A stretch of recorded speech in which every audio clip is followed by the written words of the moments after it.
We're talking about dealing with crises. Lots of crises out there, just tons of them. Last week, hurricane hit South Georgia, wandered up into South Carolina, and it hit, what is that place? Oh, North Carolina, same place that had flooded before, that Florence had flooded. And now we've got all kinds of interesting things going on in that part of the world. Crises. Some people have a hard time dealing with crises, some people don't. I'm not exactly sure why. We were just talking about helicopter crash. Anytime you get into a airplane, you got to figure, hey, it might fall down. This is a pretty damn heavy structure. My goodness, what's the probability it's going to stay up in the air? No, I'm just kidding. They always stay up in the air unless somebody's shooting at you, which doesn't happen very often. So crises occur, and some people can handle them and some people can't. What happened to my wife? Her car broke down. The electrical system went out in her brand new car. It's got like, I don't know, 8,000 miles on it. The electrical system went out. So she's driving down the road and all of a sudden her headlights went out. This is at night. And all she had were her running lights. I know. So this is Iowa, where there's like a deer on every corner. Don't worry, she didn't hit a deer. She made it home okay. Everything was fine. Then she didn't drive her car except in the daylight. She just took. Oh well, she called me yesterday. She bought a new car. They couldn't fix it. I don't know. I don't quite understand. Seems to me like they ought to give her a new car since their car's a lemon. Such a mess. Anyway, a crisis. How did she handle it? She didn't really start handling it very well. She seems to feel like she needs me to be around, trying to harangue me into retiring. But I can't leave until Chris tells me I can go. Can I? I can't leave until Chris is gone. This is about the prescription drug crisis that we're going through right now. You know, a lot of addicted people. We can laugh at them. No, we can't. We shouldn't laugh at people that are addicted to medications. A lot of times what happens is they take the medications like really good boys and girls, and then all of a sudden their pain stays the same and or gets worse, and the doctor won't give them more, so they just start taking an extra pill from time to time. You know, like that Tylenol you're talking about. Take an extra Tylenol. Most of the painkillers have to be cleared from your system, and the way they're cleared from your system is through your liver. So even Tylenol, which doesn't seem like that strong medicine, can really damage your liver. If you are an individual with who has hepatitis, especially hepatitis C, then you need to stay away from painkillers. Otherwise, you'll destroy your liver. You can get a liver transplant if you can find one. Of course, you have to find somebody with a similar genetic structure to you, which is kind of interesting the way that works. I can remember the first heart transplant we did in Omaha. It was a white guy was getting a heart transplant from a black guy. That was kind of interesting. And everybody's going, "Oh my God!" Yes, oh my God, he got a black man's heart. Anyway, we did the transplant. Well, we didn't do the transplant. They did the transplant down the street. But we're the ones that harvested the heart. So there you go. We're heroes. Okay, so dealing with crisis, one of the things you have to deal with, dealing with interpersonal violence may include murder. There was a murder over the weekend in just north of Corpus Christi. 4 people were killed and 1 person was injured at a 1-year-old's birthday party. Who shoots people at a birthday party? Well, I'll tell you who shoots people at a birthday party. One side of the family didn't like the other side of the family, so one side of the family came in and started shooting. It was all males that were shot, so I'm not exactly sure what that means. Anyway, murder. This lady's not really dead. You can tell because her face is all pink, and so are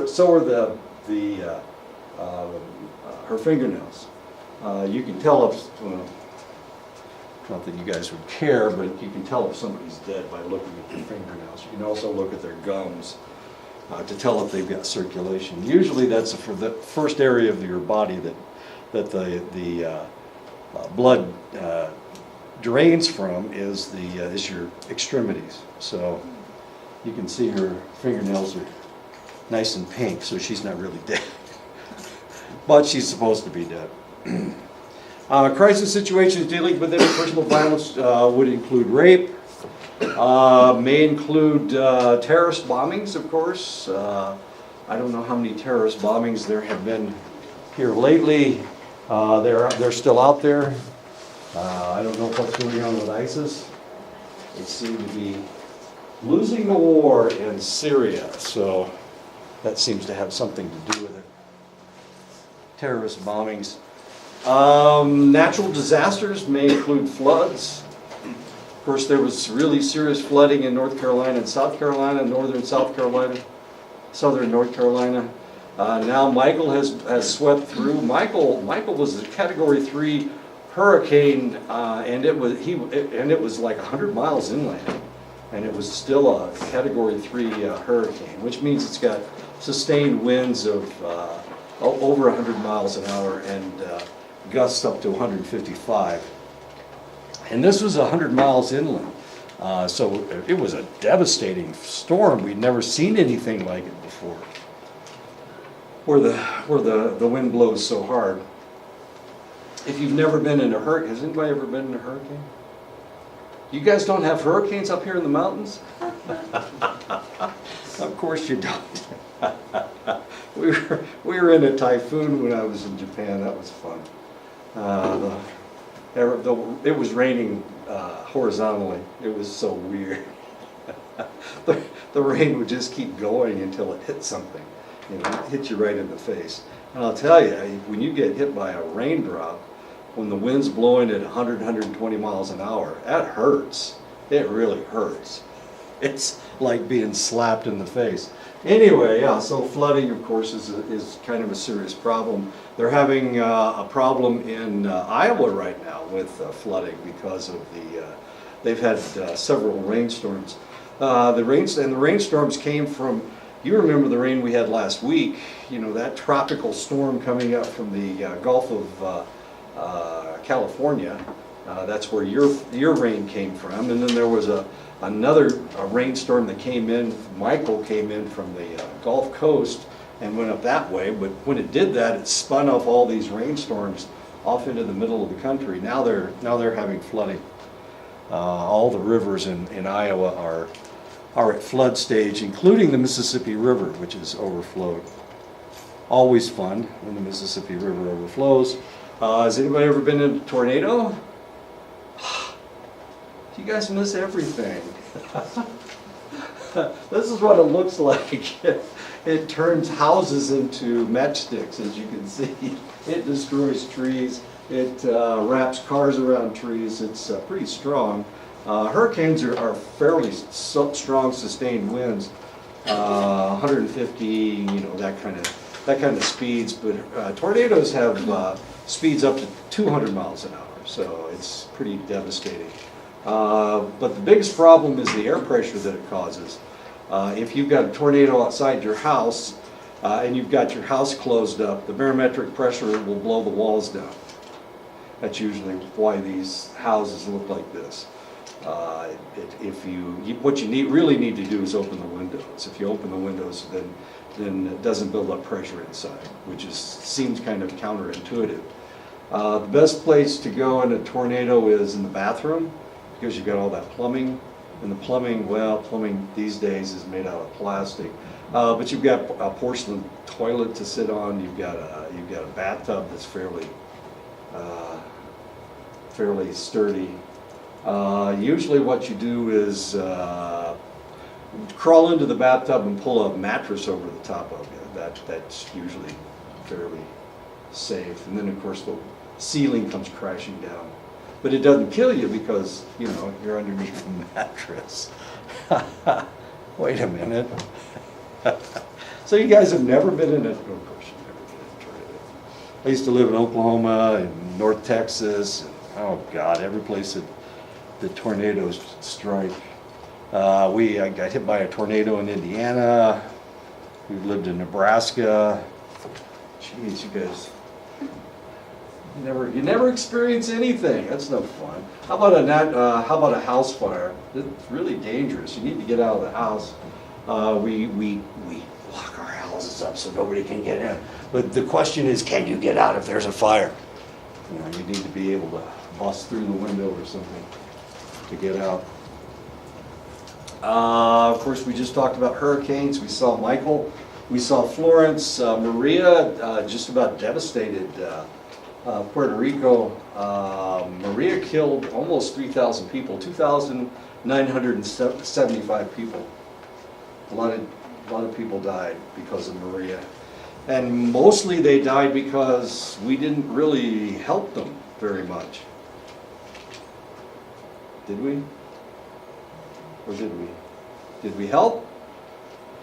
No. So what is Puerto Rico to the United States? Should we help those crazy people that speak Spanish down there? Do we have a responsibility to help people in Puerto Rico? Yes or no? Yay or nay? Do we have a responsibility to help people in Puerto Rico? Yeah. Do? Do we have a responsibility to help people? Yeah. Okay. Why didn't we? Did we? Do we? They're Puerto Ricans. They're Puerto Ricans. I would think so because they have family that live in the United States.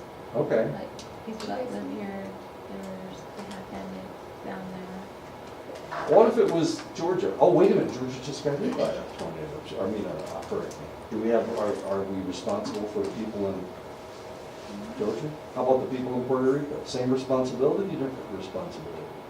Probably different, like helping in a different way. Like not like going over there really helping, but like providing services to them. Like Okay. some. Okay. All right. Let's help them. Did we have a responsibility to the Puerto Ricans? They are part of the U.S. Okay. I know. Oh, okay. So why didn't we do anything? What's wrong with us? What's wrong with us? The president didn't realize they were part of the United States. Puerto Rico is a protectorate of the United States, so it was our responsibility. Just like, they go to war. If the United States goes to war, Puerto Rico, of course, is part of the United States, so they can get drafted into the Army just like everybody else can, if we're drafting people, of course. And they volunteered to go to war just like people in the United States did.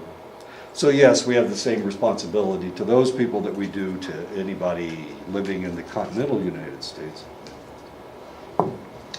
By the way, Hawaii is part of the United States as well. It's actually a state. Crisis situations dealing with personal loss would include an unexpected death of a family member, of course, and that's always devastating. Personal loss would include sudden abandonment of a significant other, and this is probably, if you're a counselor, you're going to see these last two more than any other. Sudden death of a family member. Some people can't handle death. They don't do a very good job with it. It's a natural, it's the end product of life, I guess, is death. But a lot of people can't handle it. Other people, doesn't seem to bother them a whole lot. My mother died in 2015, I think. Wait a minute, how old was she? Yeah, she would have been 99 that year, but she died in 2014. And it's her birthday on Friday, so there you go. My mother would have been 103. Is that right? Yeah, 103. Anyway, she died. No funeral, no nothing. We didn't have anything for her. She didn't want a funeral. We handled death a little differently back where I come from. My family does. Everybody else, oh, she's dead. Oh my God. She had so much to live for. She's only 98 years old. Stupid stuff like that. Anyway, so death of family member. You're going to see this a lot, especially here on the reservation. And one of the individuals that you're going to be counseling is somebody that's grieving.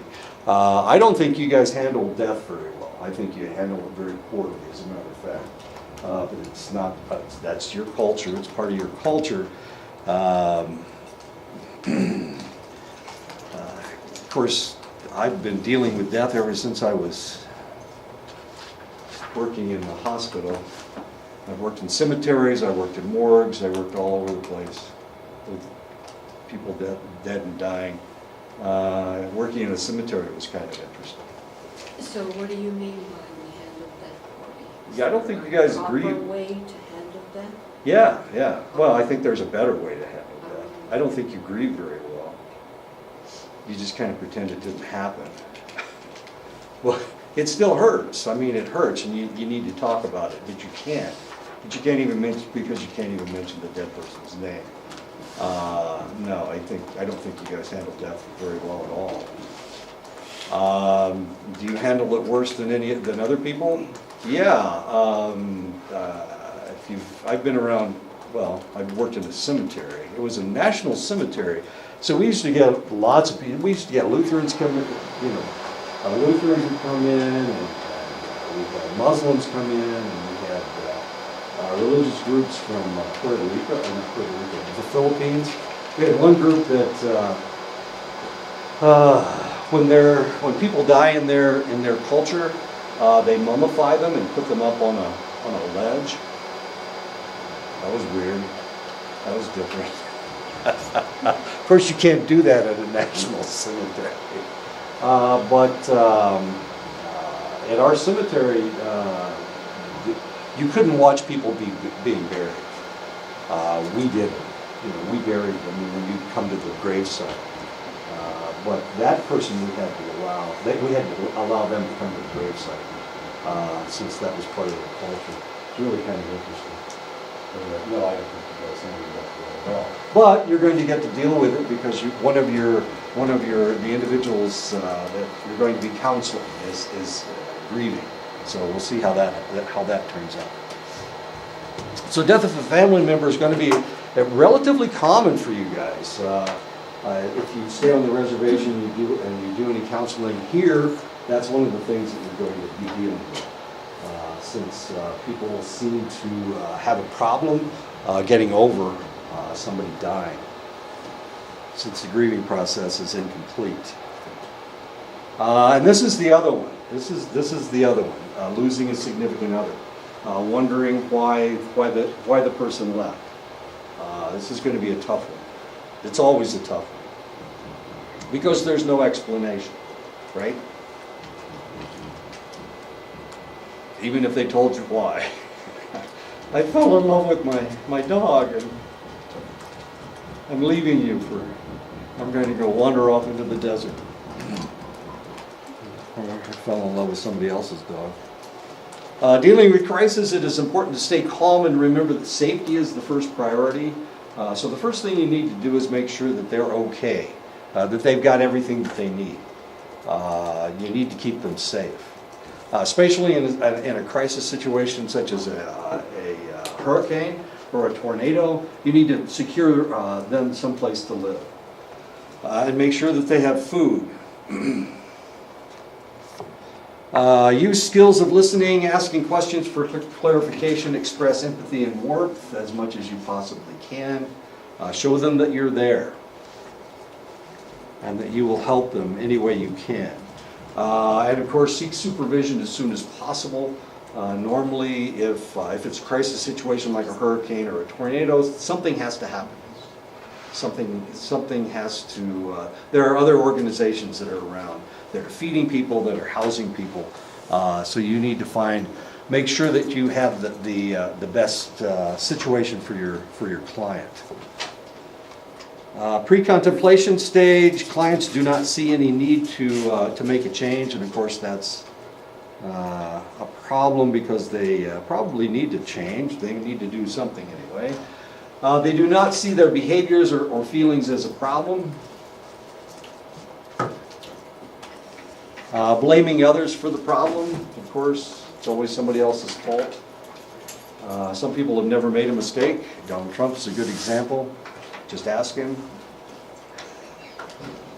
It's kind of amazing. He was on television the other night. He had an interview with 60 Minutes, and they were asking him questions, and they asked him, "Is there anything you do differently?" I can't remember what his answer was. Deal with the media more severely or something. And it's kind of an interesting fellow. Blaming others for their problems, moving from something clients cannot change to something they can, improves efficacy. The problem is that sometimes, I mean, you're not going to make the tornado go back up into the sky. It just doesn't work that way. So you're going to have to figure out something that they can handle. Make sure your children are okay. You know, pull them, take them here, take them there. Something that they can handle. Rebuilding the house, that's not something that's going to happen right away. You're going to have to deal with FEMA, you're going to have to deal with your insurance company, you're going to have to deal with a lot of different things in order to secure someplace to live. So you can't rebuild the house, you can't buy a new house. What you need to do is you need to find something that they can do, like provide food. All the fast food restaurants are shut down. So what if you've got somebody like I have a niece. She watches my videos sometimes. I have a niece that can't cook. So she lives in Chicago, and in Chicago, I guess, like, there's food on every corner or something, evidently, but she doesn't ever cook.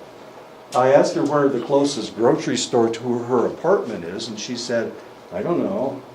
Because she never cooks, she never shops. She comes home, then there's no food in her kitchen. I don't know what she does with her kitchen.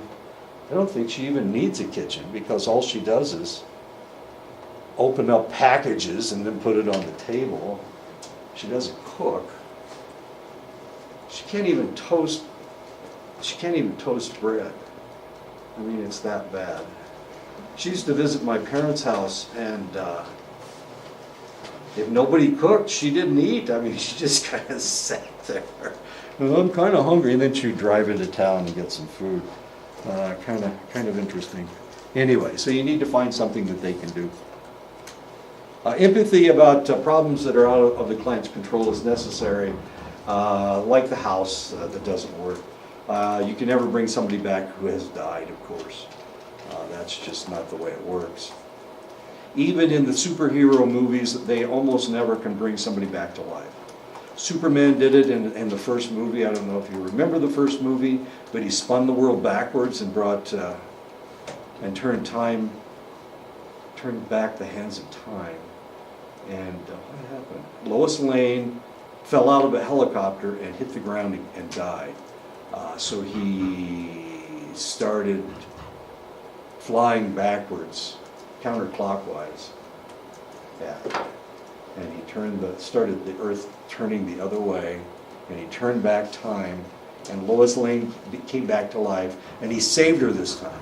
He saved her this time. But that's the only case. That's the only case of, I know. So if you're not Superman, you can't fly and spin the Earth backwards, then you can't bring somebody back. It's just not the way it works. If the client states that her boss is unfair to her, the practitioner might see her part of the problem as her inability to figure out what she can do to be treated more fairly. The practitioner isn't denying that the client has a problem, merely pointing out the portion of the problem that the client can control. So that's what you need to do.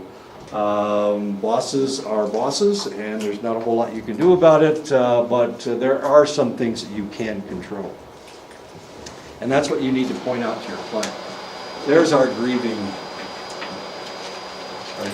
person.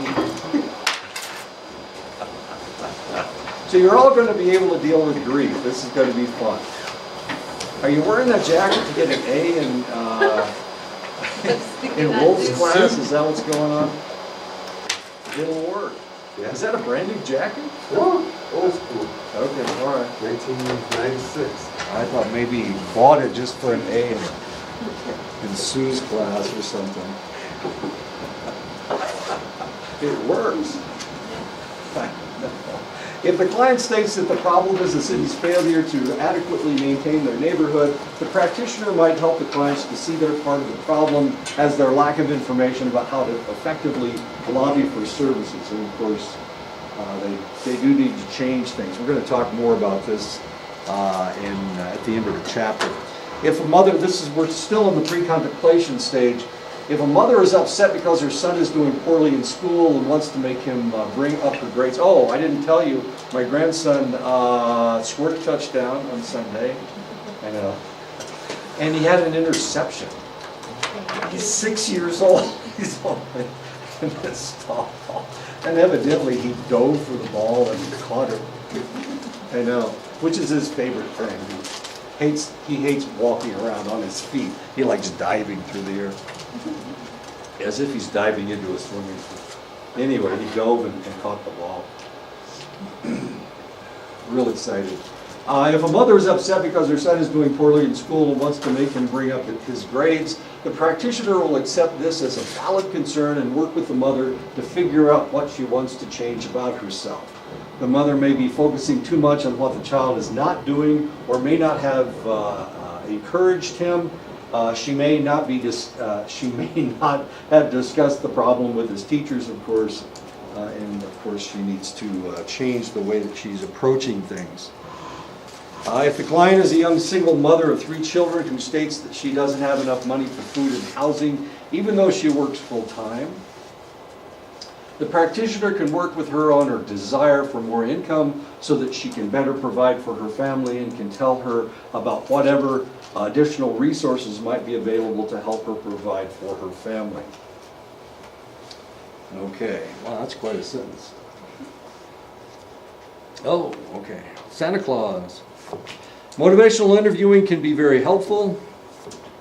Motivational interviewing is client-centered counseling that helps clients increase motivation by assisting them in exploring and resolving ambivalence about making changes. They want to make a change, but they don't want to do anything. And in order to make the change, they want the change to come automatically. I have a family of very bright people. There's a lot of really smart people in my family, but they're too lazy to get off their dead asses to get a job. I mean, they're really smart. I mean, that's not their problem. Their problem is they're ambivalent about like everything. They're sure that they're brilliant because they can do those Jeopardy. You know, they know all the answers to Jeopardy.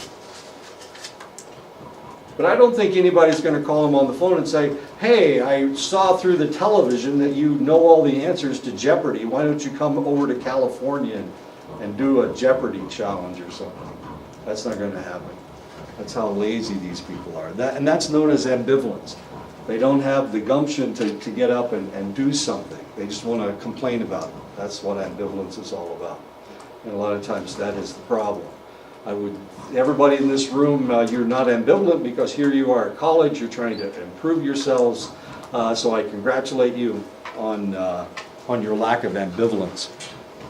However, if you drop the class, if you drop out of school because something else got in your way, then potentially we're dealing with ambivalence here. And of course, now we need to change. We need to make ourselves better.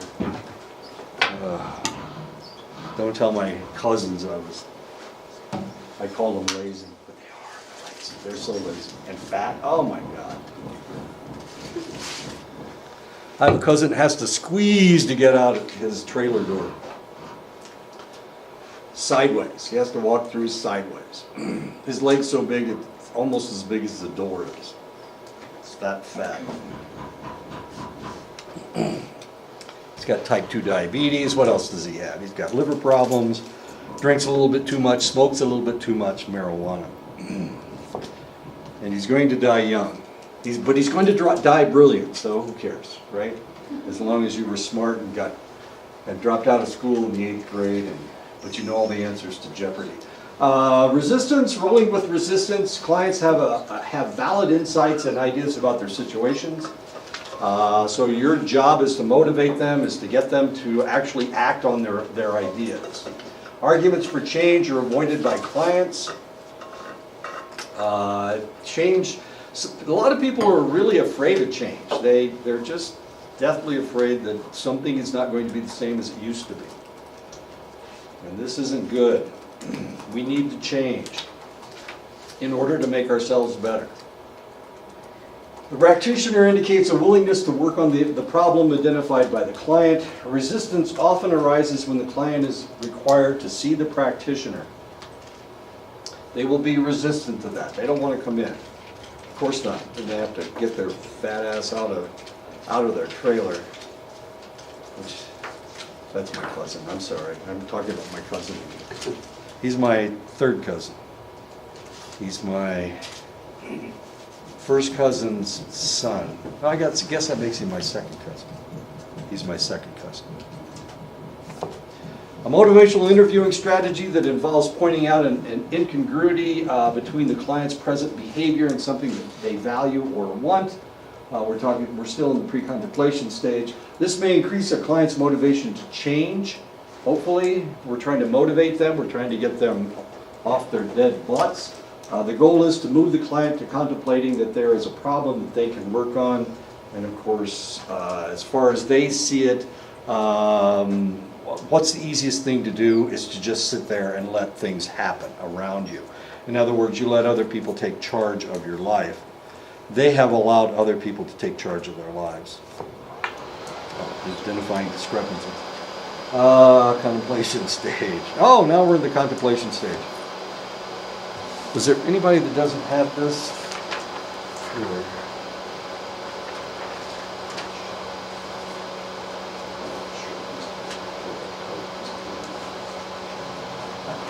Fire, Bruce. They played last night. Did they win? Oh.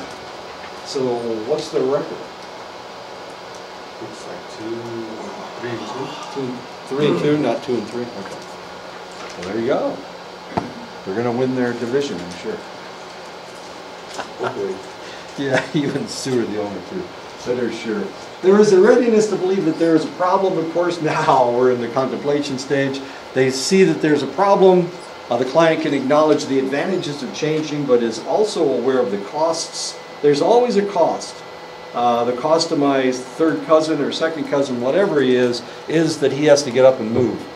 And he doesn't want to do that. He might have to change his diet. He's got diabetes, really bad. And he's about to lose his legs. Man, I'd hate to, oh geez. That was one of my jobs when I was in the hospital. If they cut something off, we got it. If they ever cut his leg off, it's going to come down into the lab. And then they have to do a biopsy. Oh, it's nasty. It's just nasty. His leg must weigh 100 pounds. It's huge. He's about to lose his leg. Anyway, okay, so that's a cause. He has to change. He could have changed a long time ago, but he chose not to, and now, of course, medical situations are going to make him change.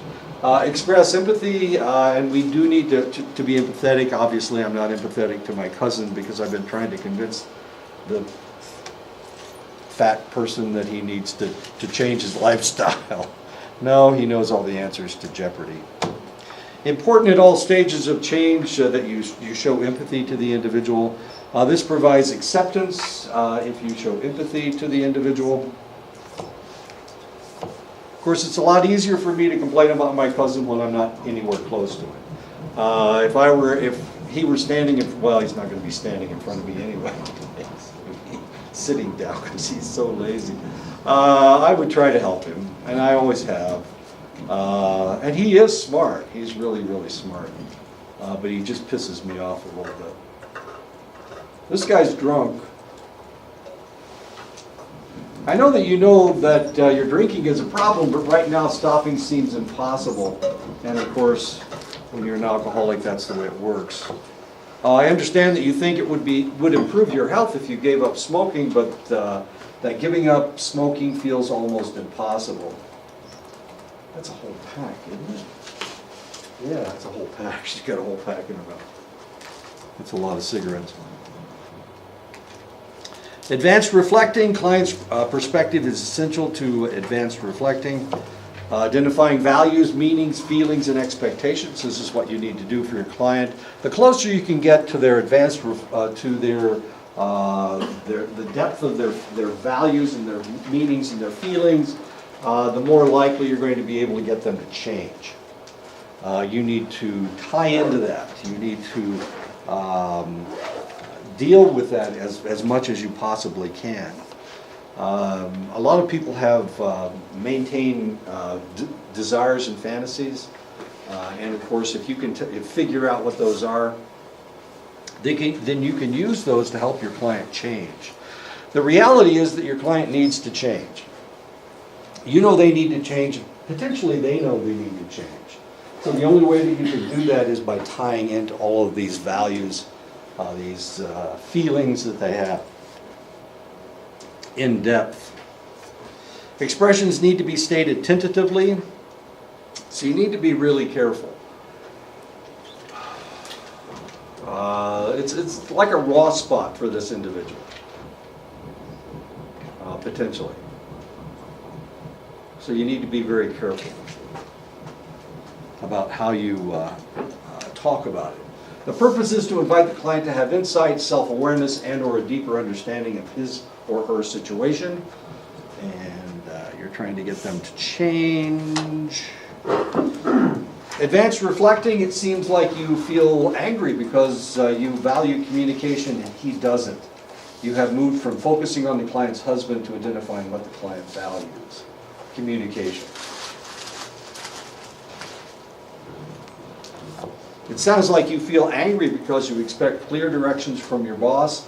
Without clear directions, you feel afraid of making mistakes. You've moved from focusing on the boss to focusing on the client's need for clarification.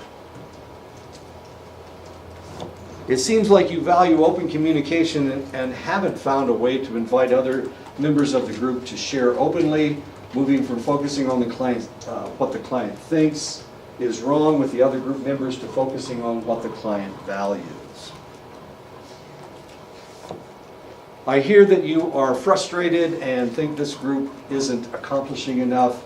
It seems like you really want this task group to do well, moving from focusing on the client, what the client is frustrated about, and what the client wants. It seems that several folks in this agency are feeling impatient because the needs of growing Hispanic population are not being adequately addressed by the agency. It sounds like addressing the needs of the Hispanic population is something many of you value and think is important. Moving from focusing on what is wrong with the services at the agency to what the people in the agency value. I'm wondering if you feel like you aren't getting much recognition at work. Being valued for your contribution seems to be important to your job satisfaction. Moving from what the people at work are giving the client to what the client wants. We're trying to go inside, figure out what they need, what they want, what they value. I have the feeling that the group really wants to deal with this issue, but you are afraid of hurting one another's feelings, moving from what the group members are afraid of to what they want. It seems like you folks in the neighborhood really want to get this problem solved, but are feeling pretty discouraged right now because the process seems difficult, moving from how hard the process is to what the people want. We need to talk about getting your histories in. If you haven't gotten your history in, I've got 5 of them so far. One of them's mine, by the way. Wait till you have fun with my client. I'm going to be an 18-year-old again. This is going to be so exciting. Anyway, you need to get your histories in. You need to get your papers in too, but the papers aren't as important as the histories. I will try to get those online. I copied them last night, so I will put some of them online. You will be dealing with the clients you'll need to be writing your notes for your clients. That's the only way I know what you've talked about and whether you've gotten anything from your client. So you'll be writing notes, and of course your grade will come from the notes that you write. Not that I'm looking for Hemingway or Faulkner, certainly not Faulkner. I don't like Faulkner. But just the fact that you did it, that you have interviewed your client and you counseled your client. So you need to show me that. So I need those in, we're not going to start this week, but probably next week. So all of your histories need to be in by next week. I did mine in about 5 minutes. So it's not that hard if you figure out what the problem is for your client. But I need to get those in so that we can get those started. So those of you who haven't turned anything in, you need to turn something in. The other thing is that the midterm grades are non-binding. So if you haven't done anything up to this point, I probably gave you a fairly low grade. I didn't give anybody an F because I figure everybody's going to make it through the rest of the year, but I didn't give anybody an F. Yes, ma'am? Where are the histories being posted? They will be posted under discussions, at the bottom of the discussions. I haven't put yours up yet. I just copied it last night, along with mine and Arlene's, yeah. Do we just do one counseling? I'm sorry? One counseling? One counseling session? Or do we all? We will, well, it's going to be random, so you may not be counseling everybody. Everybody will be doing 10 counseling sessions and writing 10 notes. And of course you'll get full credit if you do the counseling. As I told you before, there is no right way, well actually there is a wrong way. You can't scream at your client and shake your finger, and that's probably not a very good idea. As long as you don't do that, you're probably going to be okay. Everybody has their own voice, everybody has their own technique, and it's not for me to say that your technique is not going to communicate with somebody. Sometimes the way you do things will fall flat. It's okay, it's happened to me, it's happened to everybody. Sometimes it works and sometimes the magic works and sometimes the magic doesn't. However, whatever you think is the right way to counsel is probably okay, as long as they do most of the talking, you'll probably be okay. Okay? What I'm trying to tell you is that the probability of not counseling correctly is not that high. Does anybody need this? Is anybody outside there? Okay. You just need practice. That's all. You may decide that this isn't a very good way of doing things. You may want to change at some point. Don't worry about it. It's everybody has their own voice. If they try to tell you that there's only one way to counsel, that you have to ask the right questions, they're wrong. Because sometimes it's the right time to ask questions, and sometimes it's the wrong time to ask questions. Okay, we're in the contemplation stage. Themes may be related to interacting, behaving, thinking, and/or feeling. If you don't have your histories in by next week, then you can't counsel. How can you? You don't have a character, so you'll need to get them in by next week. And we have to start next week because we need to get all 10 in. So please get your, you can email them to me, you can hand them to me, you can bring them over to my office and slip them under my door. Don't come to my hogan. There's wild dogs around there. No, you won't want to come to my hogan. Themes may be related to interacting, behaving, thinking, and/or feeling.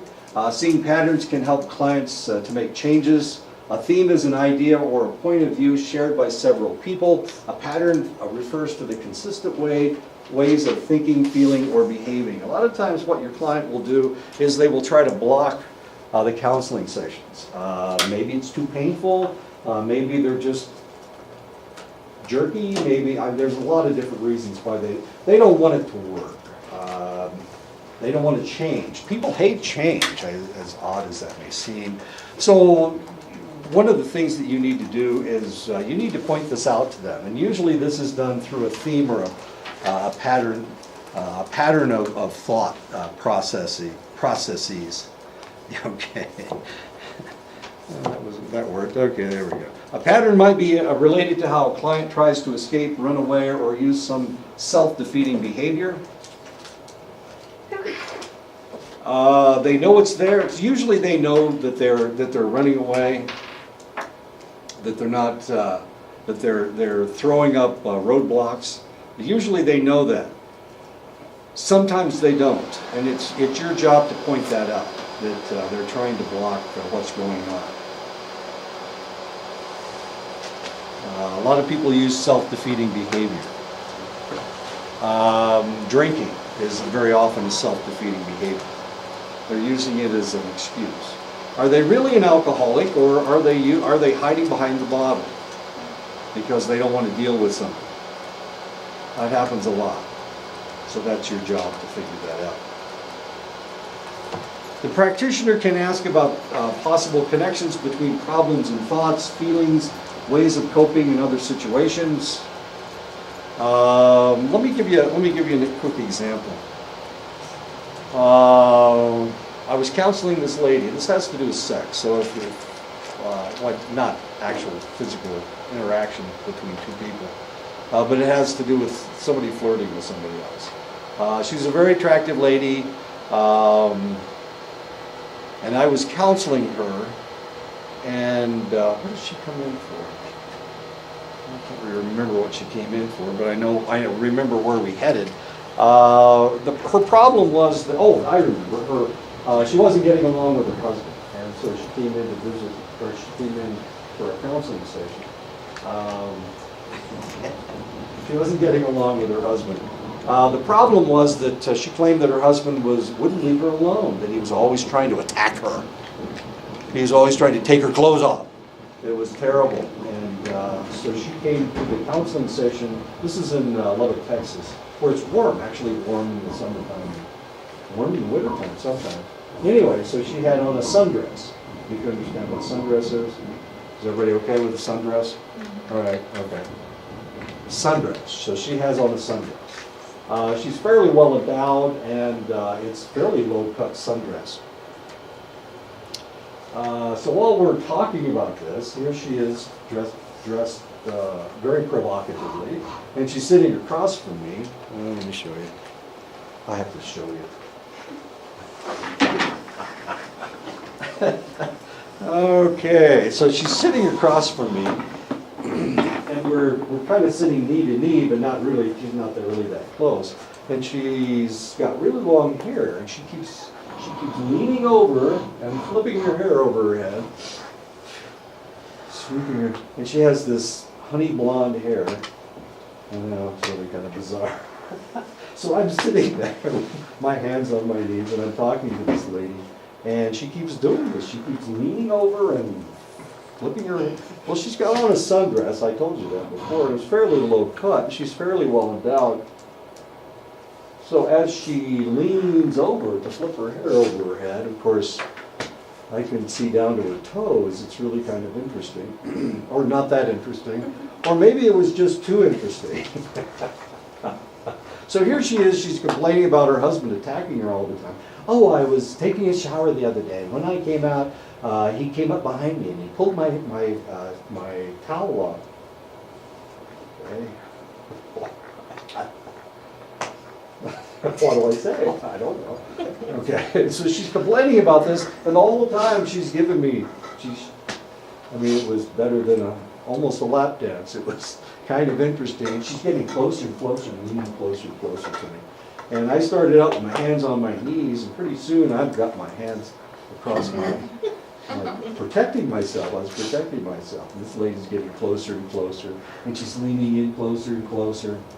Very attractive lady with a sundress on. Anyway, I ended up all covered up. I mean, I'm completely covered up. And they filmed it, and so afterwards, they showed me slowly moving my hands across my legs and protecting myself. It was really kind of an interesting situation. Anyway, so why was she doing that? Here she's complaining about men attacking her, or her husband. This is her husband attacking her. So what was going on? Why Fell in was she? love with you. She was madly in love with me, obviously. I'm all of 5'6", but she's all of 5'8", you know, okay. A taller woman, you know, tall women always go for short men, everybody knows that. It worked for Nicole So- Kidman and Tom Cruise. I'm sorry? I said it worked for Tom Cruise. He is kind of short, isn't he? So how did you handle the situation? I'm sorry, how did I handle the situation? I showed you, I covered myself up. I wasn't gonna let her get to my crotch. She was getting way close to me. She's getting too close. Why was she doing that? I won't tell you what happened. Yes, I will. I'll tell you what happened afterwards. So the counseling session ended. They filmed the whole thing, and of course we went over it, and it became a classic. They called it the fig leaf move, where you cover yourself so that somebody can't get to your private parts. So why was she doing that? Oh, I was going to tell you what happened afterwards. So remember, she's got a sundress on. So she goes out to the playground, and she starts swinging on the swings. She's got a sundress on. So I went outside, and here she is, you know, and every time she swings this way, her dress flies up. And every time she, well, the rest of it. Anyway, I mean, this is on an Air Force base. She's a pilot's wife, and and there's like 5 guys standing around watching her swing. You know, so what's going on here? What is going on with this lady? Explain to me why this lady is doing this to me. She has a sexual problem. She complained about sex. She complained that that's all her husband wanted, all her husband thought about. Oh my God. She knows she's hot. She does know she's hot. I knew she was hot. I was fairly well informed. I'm dumb, but I'm not blind. Above average healthy libido.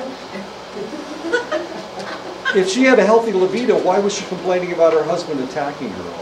Probably because that's not the attention that she wanted from that particular person. What attention did she want from me? I don't know. Why was she doing that to me? She was seducing you. She like power. Or Well, control. sure. Yeah. Yeah, she was using her sexuality to control the situation. With her husband, it was a different story. It was a given, so it's not really that exciting or whatever. Yeah, escape. Yeah. Yeah. Turned out, and we had other counseling sessions, she didn't, and I asked her not to dress so provocatively the next time she came in. And she didn't. She actually had on a pair of shorts, and she had a crop top on, but it was kind of at the beginning of the jog bra time. Anyway, it was fairly low cut, but it was, at least it didn't flop open every time she came over and flipped her hair. Hair flipping for women is a message. It's a message that they're available. And she just kept doing it. I mean, she must have done it 10 times while I was, evidently she had just washed her hair and she needed to swish it around, yeah, go from side. Anyway, she was trying to escape. The problem that she had was she was a daddy's girl, and she had always gotten everything that she wanted from her father. And so she assumed that when she got married that her husband would become her father.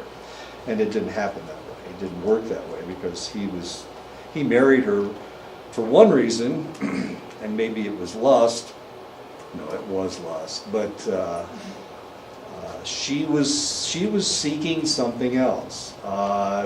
She was seeking, I don't know, conversation. She was seeking something else, but she controlled men through her sexuality. And what should have happened, I should have handed her off to a female, and then they could have really gotten into what her problem was, or potentially not. An individual with the problems that she had potentially would not. If she's not in a control situation, she would reject it completely. So she was always in control, well, kind of in control. One of the problems was she was losing control with her husband because her husband was becoming very frustrated. All he thought about was sex, according to her. Talking to him, she was a tease, and that was quite accurate. She was a tease, and he complained, well, we only have sex once or twice a month. And here she does these things. She comes out of the shower and she bounces around in a towel, those kinds of things. So it was a he said, she said situation, but of course that's how she controlled the situation through her flirtations. And that's how she controlled her father, and that's how she wanted to control her husband. Now her father, of course, couldn't do anything about her flirtations. She could bounce around and kiss him on the cheek and do all these things, and of course he wasn't going to react to her. But he was going to give her what she wanted, and that's normally what happened. He gave her whatever she wanted. Really kind of an interesting situation. So she tried to deal with me the same way that she dealt with her husband, by controlling him with her sexuality. And of course, eventually what happened was she got a divorce from this guy. He couldn't stand it anymore. She was a trophy wife. She was gorgeous. Everybody loved her. She was very flirtatious with everybody, with practically all the males. And this was a pilot training base, so lots of males. So she had a lot of people that she could control. Eventually she divorced him, or he divorced her actually, and she found somebody who didn't remind her of her father, or she actually grew up. At that point she actually grew up. And she married a man that she actually wanted to be an equal with rather than be superior to. So it was really kind of an interesting situation. Why am I talking about this? Oh, we're talking about escaping. So what she was trying to do was to, she didn't want me to counsel her. She didn't want to talk about it. Eventually we did get into a fairly good counseling session. That she rued the fact that her father had died.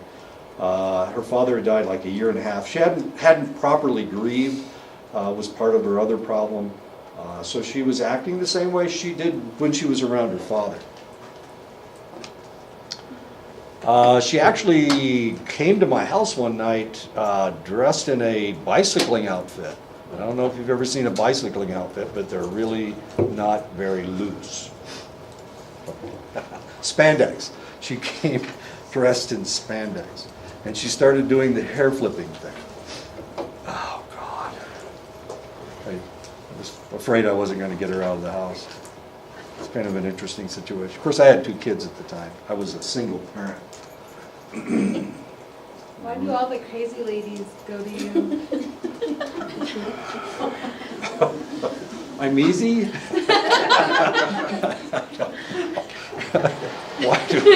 Why do all the crazy ladies come to me? Crazy guys come to me too, but they usually don't try to seduce me.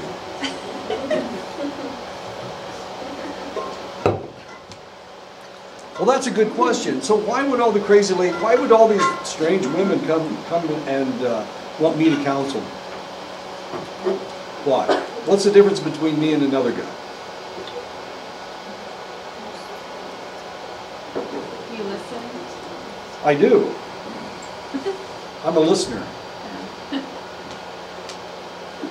I'm also short.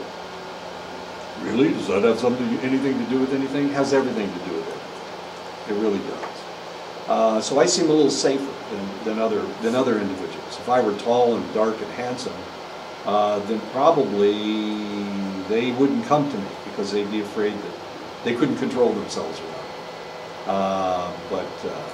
Did I tell you that? What time is it? Oh my God. Okay. So I was teaching at Mississippi University for women, and they had been fighting over whether they were going to teach human sexuality at Mississippi University for women.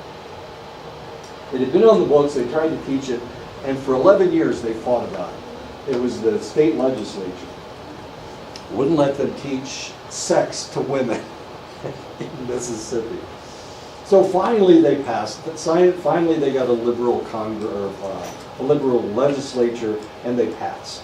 And so there were 5 people in the psychology department at Mississippi University for women. There were 2 women and 3 men. And one of the men was so old that he could barely crawl along the ground. He was that bad. The other guy was an ex-Navy SEAL, ex-fighter pilot. He was 6'5" and weighed in the 220-pound range. Not the best looking guy in the world, but he was tall, dark, and not that handsome. But so he started teaching human sexuality. It was his class. And he's the one that pressed to have this, to teach this class. And it was almost an instantaneous rebellion. It wasn't just women there, by the way. There were about 20% of the student body were male. So it was a class that was full of all these young Mississippi females. It's really kind of interesting. And anyway, he started teaching the class, and it was almost an instant rebellion. What in the world's going on? You know, what's wrong? I mean, he's presenting this stuff in a clinical manner. He's not using any epithets. He's not talking. He's not flirting with anybody. But it was almost instant rebellion. So about 3 weeks into the course, he came to me and he said, "I can't teach this class anymore. They're getting up and leaving. They're turning around in their seats. They won't listen to me." And the problem was that he was fairly good looking, not that good looking, but he was tall, dark, and not that handsome, like I said before. But he was an obvious sex symbol. So I started teaching the class. Of course, I'm old. No, I wasn't. He was older than I was. Anyway, I'm a lot shorter than he is, and I'm not nearly as attractive as he is. So I was able to get through the rest of the semester because the women were sexually intimidated by him, and they weren't sexually intimidated by me. So the answer to my question is, why do crazy women come to me, is because I seem safe. My wife has told me that, which has got to be the biggest insult you can imagine. You seem safe to me. Wives. I've got to find a better wife. One that actually thinks I'm sexy or something. It was my birthday the other day, and she called me up on the telephone, and I'm thinking she's going to flirt with me. This is going to be great. And she says, "You know, for a man your age, you're not bad looking." That's as far as it went, and I'm thinking, you can do better than that. I mean, you can do a lot better than that. Anyway, I'm safe, all right? Too short to intimidate anybody. Anyway, and that's why they come up. Yeah, that's why they come around. Wait a minute. Okay. That's the answer to your question. And I almost started crying. You almost made me cry. It is particularly powerful to relate themes, and this is really kind of weird. I mean, you're going to be in different shops where different individuals have different clients, and sometimes clients are going to fit, and sometimes clients are not going to fit. And sometimes you can't put a client with this individual, because that's just not going to work. This person, and there's going to be some oddity, something strange about this individual.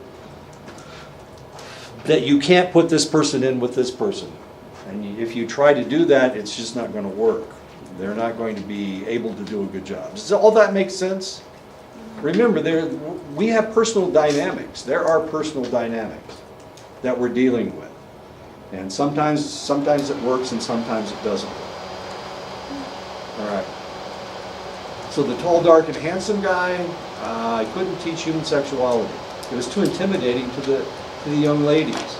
But I went in there, and I'll tell you, you know me, I don't control my language very well, but they just thought it was the funniest thing in the world that this little pipsqueak is talking like that. So I had no problems whatsoever. I could say anything in the world to these ladies.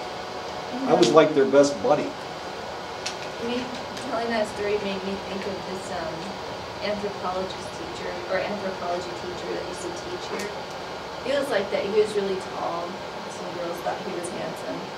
So I would sit with the girls in the front row, because I'm just the type of person that sits in the front row, not knowing why everyone else was in the front row. Oh. So one day, my cousin, she was sitting next to me. She's like, "Steph, look at him." And I'm like, "I'm looking." I'm looking. Yeah, the PowerPoint's going. What, And then I guess she was just checking him out, and I was just like, "What is she doing?" It just Went right over your head. over my head. But he was someone like that, and I guess a lot of girls couldn't learn from him because they were too distracted by his looks instead his of good the looks. content of what he was trying to teach. See, I've never had And it that. was the easiest thing. It was like intro to anthro.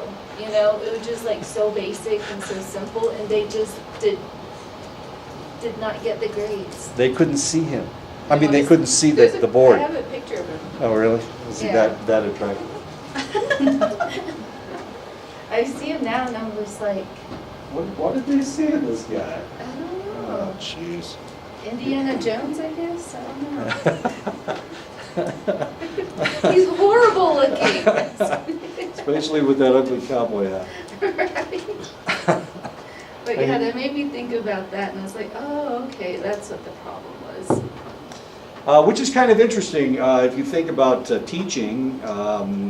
Sometimes people are just too good looking to be good teachers, or they're too ugly to be good teachers. It's really kind of interesting. If you look at the individuals that were wrote theories, Freud was theoretically was a very attractive man. But the ones that people adhere to, the ones that people read, are the fairly good-looking individuals. They're the ones that became theorists. The short little ugly guys like Adler, nobody reads Adler anymore. I know, it's kind of strange. Does this have to do with anything? It has everything to do with everything. If you've got an attractive young female in high school, they're going to get away with stuff that other people don't get away with. And it's going to be the same way in college. They'll get away with stuff that other people don't get away with. The attractive instructor is going to be a successful instructor. You've got to figure out a way to make contact with your students. So I swear and I tell jokes as much as I possibly can. It's the only way I've been able to survive. Otherwise, I would have quit this job a long time ago. How am I doing on time? That and I can't tell time. What? Oh, sorry. Clients can begin to identify their roles and problems and begin to set goals. This is the preparation stage. We need to set goals. It is important to state and restate goals until both client and practitioner are clear about them. Partializing involves breaking a complex problem into manageable parts. So we need to set goals. Practitioner and client can decide which part of a problem should be dealt with first. This may be the easiest, most painful, or one that can lead to the solvability of their aspects of a larger problem. It is important to remember that the client's perception of what is manageable may be smaller than or different from the practitioner might see as possible. And of course, this is what happens when we start setting goals. They'll want to take baby steps and you'll want them to take adult steps. Yeah, or vice versa. You'll want them to take baby steps and they want to jump right into, I'm not smoking anymore. They will want to jump right in. So the two of you need to agree as to what your goals should be. Or should I say, okay. Supporting self-efficacy, encouragement given to clients that can solve problems. You need to make them believe that they can solve their own problems. The goal is to enhance clients' confidence and capability to cope. Statements that recognize what the clients have already accomplished and identifies their strengths can support their beliefs in themselves. And of course, remember, you can't fix this person. There's only one way to fix this person, and that's from within. They have to fix themselves. So you have to convince them that they can do it. That they can stop smoking, that they can stop drinking, that they can lose weight. You've got to convince them that they are the only ones that can actually fix themselves. The preparation stage, problem identification, concerns aiding the clients identifying problems clearly. In larger systems and families, different members may understand problems differently. Clients often think of problems as something to stop.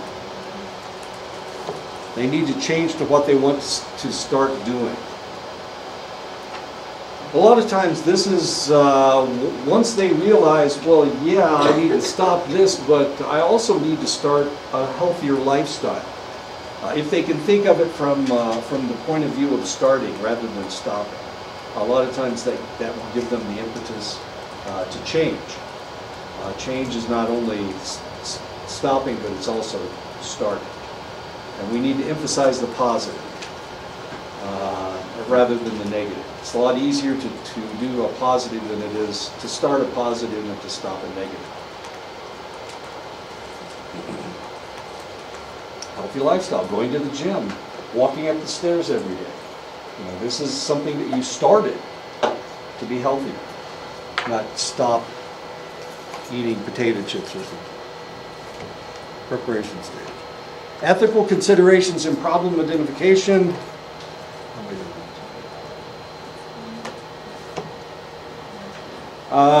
So the answer to the question, what happened to this lady with the sundress?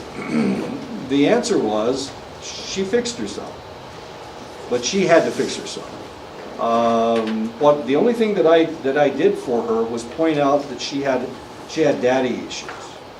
And once I mentioned her father, remember we're talking about escaping and running away? Well, she was running away from her husband.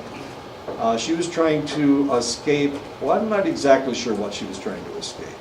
But once I said, I think you've got, she told me all these stories about her father, and she didn't indicate that he had died. And so once I pinned her down, that didn't sound right, wait a minute. Once I got her to admit that her father was dead, all of a sudden she goes into this whole, oh, my dad's dead, this. Well, she's already grieved over this guy. That wasn't her problem. Grief wasn't her problem. The problem was that she couldn't control him anymore like she did before. So she was using that as another way of escaping. This whole thing, oh, I haven't properly grieved. Bullshit.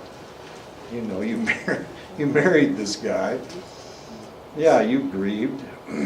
So once I convinced her that she needed to deal with her father issues, all of a sudden everything kind of fell in place. She stopped coming into counseling. She divorced her husband. That wasn't my idea. I didn't have anything to do with that. She realized she didn't really like him. But she could control him through her sexuality, through her teasing. And that's what she did with her dad. So once that happened, she went back home and opened some kind of a store and fell in love with one of the guys' deliverance stuff. As interesting as that is. Who treated her like just a normal person, not a porcelain doll or something. Not a Playboy bunny or whatever, I don't know, whatever. But he just treated her like any other person, and that's what she needed. She needed somebody to treat her like a normal human being rather than as a sex symbol or something. Anyway, why don't we stop right here? Yeah, we have to stop right here. We'll stop right here.